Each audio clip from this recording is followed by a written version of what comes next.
Hi students, in this video I'll be going through the GCO level 2020 paper 1 question 20. Alright, so this is a question regarding prime factorization as well as LCM and HCF. Okay, so let's take a look at part A of the question. So in part A, we are asked to find the prime factors of 1188, giving your answer in index form. All right, so now we are going to use the successive division method, okay, to find the prime factors of 1188. Right, so let's begin.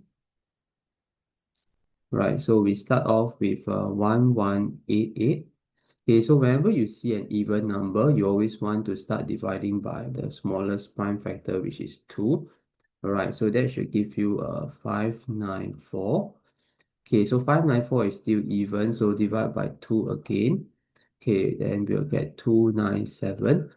Okay, so 297 is now odd, so we should try the next smallest prime number, which is 3. Okay, and you should get a sense that 297 can be divided by 3 because 300 can be divided by 3 and 297 is just 3 smaller than 300.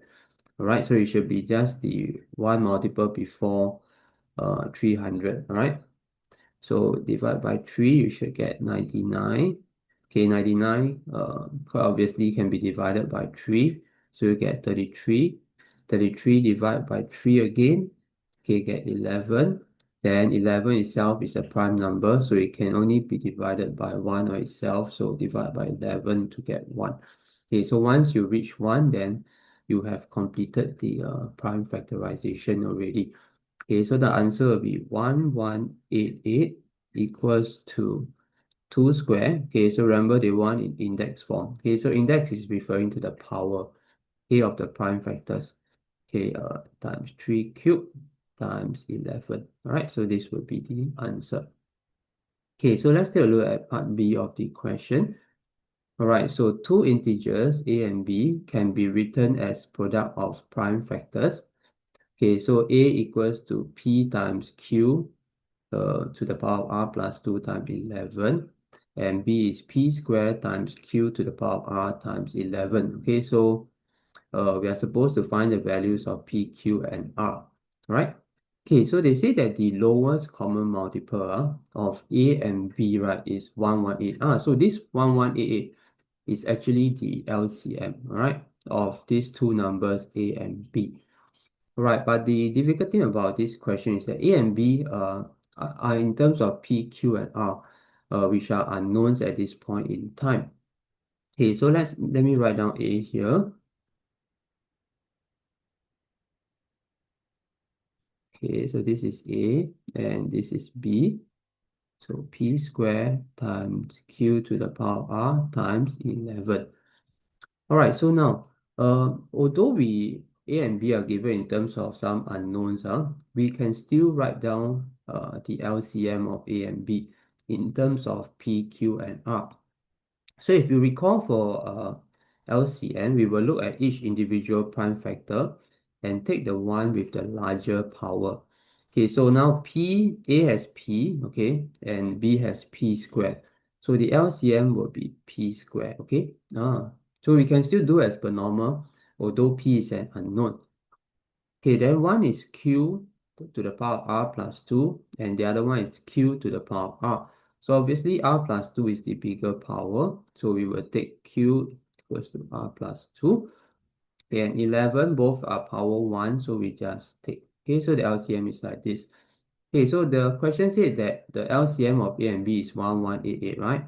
So what we should do is we will compare it to the answer we got in part A, all right? So compare to 2 square times 3 cube times 11.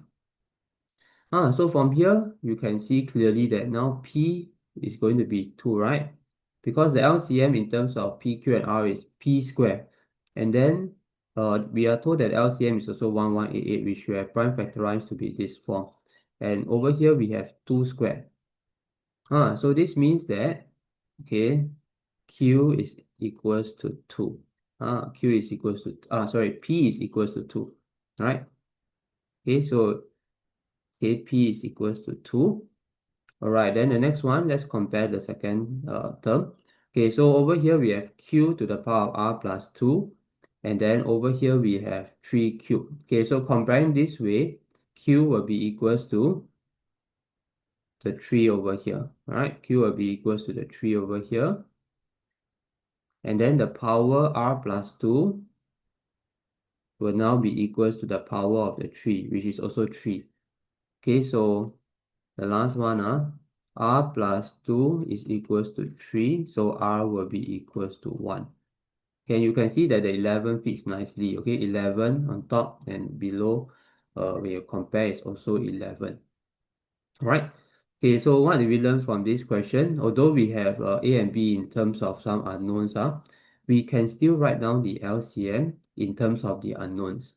And then after that, we just do a simple comparison. All right. Okay, then the last one, we want to find the HCF. So this not difficult. Okay, we already know the values of P, Q, and R. So P is 2. Okay, so the LCM, A, now we can write down A and B already because we know the P, Q, and R already. Okay, so P is 2 for A. Okay, Q is 3. Then R plus 2 is also 3. Then 11. Okay, then B will be 2 square. Okay. Okay, Q to the power of R, but Q is 3, right? And R is 1. Okay, so 3 power 1 is just 3. Okay, so we will just leave it as 3. Okay, now we want to find the HCF. Okay, HCF is just the opposite of the method to find LCF. When we compare each individual factor, okay, prime factor, we take the one with the smaller power. So 2 and 2 square, we will just take 2. 3 cubed and 3, we will just take 3. Okay, both are 11, then we have to take it. All right. So we have 6 times 11, so the HCF will be 66. All right, so this is the O level 2020 paper 1 question 20. All right, so do try the question on your own. Okay, if you want to try one more time, try it on your own, then you review your answers again. All right, so I'll see you in the next video.